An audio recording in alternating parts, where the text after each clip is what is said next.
दोस्तों, मैं हूं आपका होस्ट संदीप भटनागर और आज दुनिया की बहुत दुखद घटना हुई है कि अमेरिका के पूर्व प्रेसिडेंट डोनाल्ड ट्रंप के ऊपर एक कातिलाना हमला हुआ है। और वो हमला उन्हीं की पार्टी रिपब्लिकन के एक रजिस्टर्ड बंदे ने किया है जिसका नाम था थॉमस मैथ्यू क्रुक। हमला क्यों हुआ, किसने करवाया और इसकी रेमेडी क्या है, इसके बारे में हम बात करेंगे। लेकिन उससे पहले मैं आपसे रिक्वेस्ट करूंगा कि प्लीज़ मेरे चैनल को लाइक कीजिएगा, सब्सक्राइब कीजिएगा और बेल आइकन दबा दीजिएगा, जिससे कि मैं पहले कोई वीडियो अपलोड करूं तो उसकी इन्फॉर्मेशन आपके पास तक पहुंच जाए।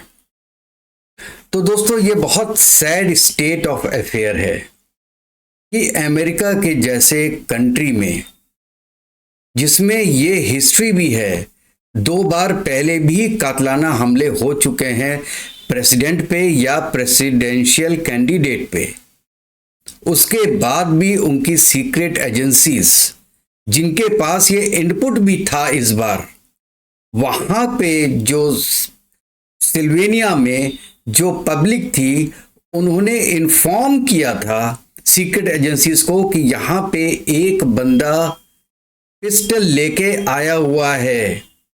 उसके बाद भी सीक्रेट एजेंसीज ने उस पर कोई एक्शन नहीं लिया। ये मेरी समझ के परे है। आप इतनी बड़ी चीज को इग्नोर कैसे कर सकते हैं, या तो उसको डेलिब्रेट इग्नोर किया गया है। दोस्तों देखिए, ये एक तरीके का तीसरा अटेम्प्ट है, एक जो फार राइट लीडर्स पे हुआ है। पहला हुआ था जापान के पूर्व प्रधानमंत्री शिंजो एबे के ऊपर, उसमें उनकी डेथ हो गई थी। वो भी एक पॉलिटिकल कैंपेन कर रहे थे। दूसरा 2022 में मोदी जी पे भी हुआ, जबकि उनकी गुजरात में गाड़ी रोक ली गई थी। वहां पे कुछ भी हो सकता था, आपको आज तक पता नहीं चला, लेकिन ट्रैफिक में गाड़ी रुक जाए प्राइम मिनिस्टर की, तो इसका मतलब सीधा साधा मतलब है कि कुछ चीज गलत अटेम्प्ट की जा रही थी। और तीसरा आज हुआ है डोनाल्ड ट्रंप पे। तीनों में एक कॉमन चीज थी कि तीनों नेशनलिस्ट थे, तीनों अपनी कंट्रीज के बारे में सोचते थे। अमेरिका फर्स्ट, ये डोनाल्ड ट्रंप का नारा था। जापान फर्स्ट, ये एबे का नारा था। और भारत फर्स्ट, ये मोदी जी का नारा है। ये चीज किसको पसंद नहीं आएगी? उनको पसंद नहीं आएगी जो एक हिंदुस्तान के, अमेरिका के, जापान के डेमोक्रेसी के दुश्मन है। और ये दुश्मन है deep state, with the help of countries like China, जिसके अंदर डेमोक्रेसी नहीं है और ना ही वो किसी डेमोक्रेसी को पसंद करता है।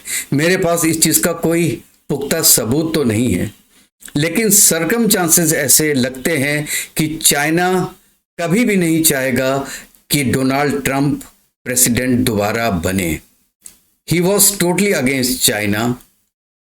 और वो एक बार प्रेसिडेंट बनते हैं तो सबसे पहले जो बाइडेन के जो बेटे हैं उनका केस खुलवाएंगे, जो कि उनके बेटे के संबंध हैं चाइना से और यूक्रेन से, उसके बारे में। उनका लैपटॉप भी था, आपको पता होगा, लैपटॉप भी अभी तक कब्जे में है और जो बाइडेन ने कुछ भी नहीं किया उसके बारे में। लेकिन एक बार प्रेसिडेंट डोनाल्ड ट्रंप आ जाते हैं तब ये केस दोबारा खुलेगा। चाइना किसे पसंद नहीं करता? चाइना पसंद नहीं करता नरेंद्र मोदी को, क्योंकि जब तक मोदी है तब तक चाइना अपने मन का काम नहीं कर सकता हिंदुस्तान के बॉर्डर्स पे। हल्के फुल्के लड़ाइयाँ, चाकू छुरी तो चल सकते हैं, उससे ज़्यादा अगर उन्होंने करने की कोशिश की तो उनको भरपूर जवाब मिलेगा इंडिया के साथ, जो कि शायद अगर मोदी की गवर्नमेंट नहीं होगी तो नहीं मिलेगा। क्योंकि मुझे तो लगता है बाकी लोग एक तरीके से चाइना के दोस्त हैं और चाइना की भरपूर एंट्री होगी इंडिया में अगर मोदी साहब प्राइम मिनिस्टर ना रहें और बीजेपी ना रहे, ऐसा मुझे लगता है। और दूसरे जो लोग डोनाल्ड ट्रंप के पीछे हैं वो है पूरा नेटो। डोनाल्ड ट्रंप ने क्लियर कट बोला है कि नेटो की फंडिंग को रोकेंगे। Donald Trump is against Wars. ये आपको क्लियर होता है कि जब उन्होंने ईरान के साथ संबंध अच्छे करने की कोशिश की, नॉर्थ कोरिया के साथ संबंध अच्छे करने की कोशिश की, इवन अफगानिस्तान से उन्होंने अपनी सेना वापस बुलाने की बात की, तो ही इज एंटी वॉर। और एंटी वॉर होने से सबसे ज्यादा नुकसान किसको हो गया? वेपन लॉबी को, जो हथियार बनाती है। अगर वॉर होंगी नहीं तो हथियार बिकेंगे कैसे?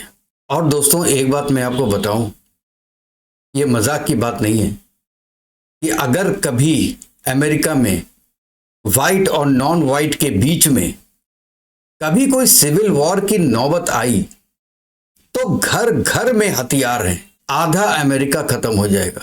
And this is very dangerous. ये चीज ठीक नहीं है। और यही डोनाल्ड ट्रंप ने किया था कि आपको लाइसेंस इशू किया था कि हम लाइसेंस इशू करेंगे हथियार रखने के लिए घर में, अदरवाइज सब अपने जो हथियार हैं वो सरेंडर करें। और ये बात होनी भी चाहिए। ये अमेरिका दूसरा पाकिस्तान बन रहा है। पाकिस्तान के भी घर घर में हथियार हैं और अमेरिका में भी घर घर में हथियार हैं। तो ये वेपन लॉबी जो है ये भी नहीं चाहती है कि डोनाल्ड ट्रंप प्रेसिडेंट बनके दोबारा आए। तो देखिए 3-3, 4-4 चीजें इतनी बड़ी बड़ी अगेंस्ट में काम कर रही हैं डोनाल्ड ट्रंप के। और सेम केस हमारे मोदी जी के साथ भी है। मैं तो कहता हूं मोदी जी से कि प्लीज अपने को बचा के रखिए। ये समय बहुत खराब है। ये समय डेमोक्रेसी के लिए खराब है। ये समय फार राइट जो पार्टीज हैं उनके लिए खराब है। आपने देखा कि फ्रांस में पेन को जानबूझ के हराया गया, वो फार राइट थी। यूके में फार राइट और जो मिडिल की पार्टीज थी वो हारी हैं, और कौन जीता? Far left. फार लेफ्ट का मतलब यह है इलीगल माइग्रेशन। पूरी मुस्लिम कंट्रीज के लोग जहां पे लड़ाइयां चल रही हैं, चाहे वो सीरिया ले लो, ओमान ले लो, नाइजीरिया ले लो, वहां के लोग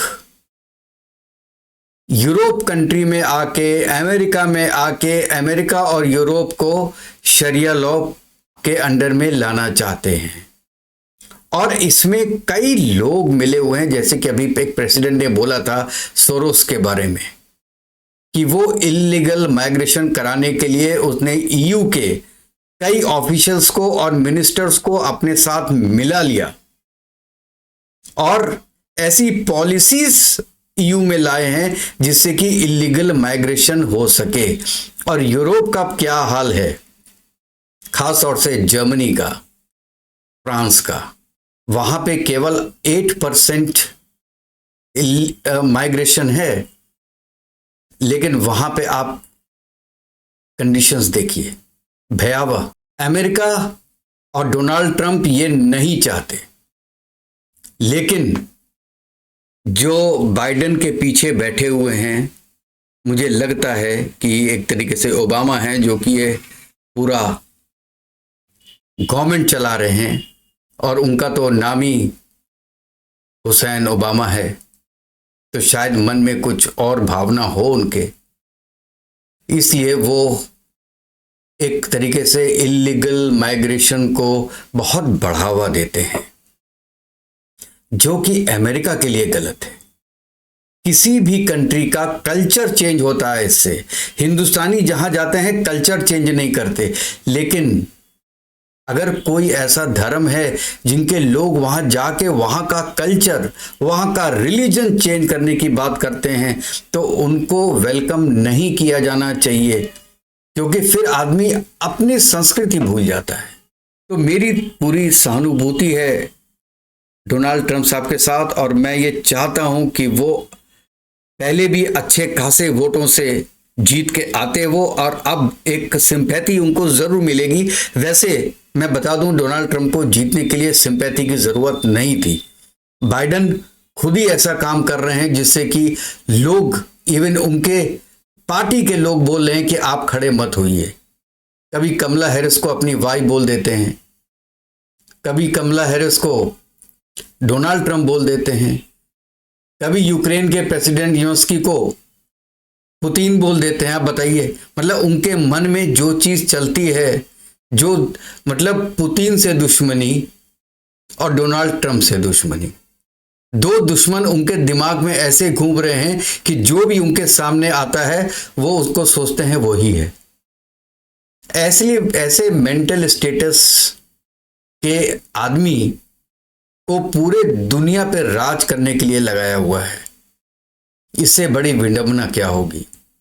ये तो यूएस के लोगों को भी सोचना है, और ये चीज हिंदुस्तान में भी सोचनी है। हिंदुस्तान में ज्यादा सोचनी है, क्योंकि हिंदुस्तान में प्रॉब्लम्स यूएसए से बहुत ज्यादा हैं, बहुत ज्यादा हैं। अगर हमने आज के दिन में इस चीज को सीरियसली ना लिया तो कल हमारा नाम लेने वाला कोई नहीं होगा। इतना हिंदुस्तान के लोग जो इलेक्शन में घर में बैठे रहते हैं, एक बार सोचिएगा कि अगले 100 साल के बाद आपके पोतों का नाम क्या होगा।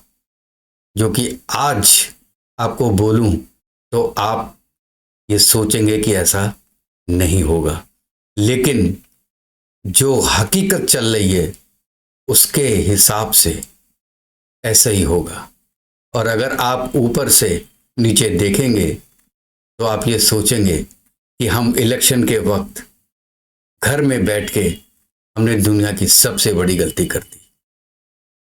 तो दोस्तों, ये था आज का प्रोग्राम, और मैं चाहता हूं कि डोनाल्ड ट्रंप साहब जीत के, अच्छी तरीके से जीत के दोबारा यूएस के प्रेसिडेंट बने, और भारत और यूएस की जो दोस्ती है वो कायम तो रहेगी और आगे बढ़े। और मोदी साहब ने आज सुबह अपनी सांत्वना भी व्यक्त की है, और उन्होंने अपने ट्वीट में उनको अपना बहुत प्रिय दोस्त कहा है। तो डोनाल्ड ट्रंप साहब केवल मोदी साहब के नहीं, पूरे हिंदुस्तान के दोस्त हैं।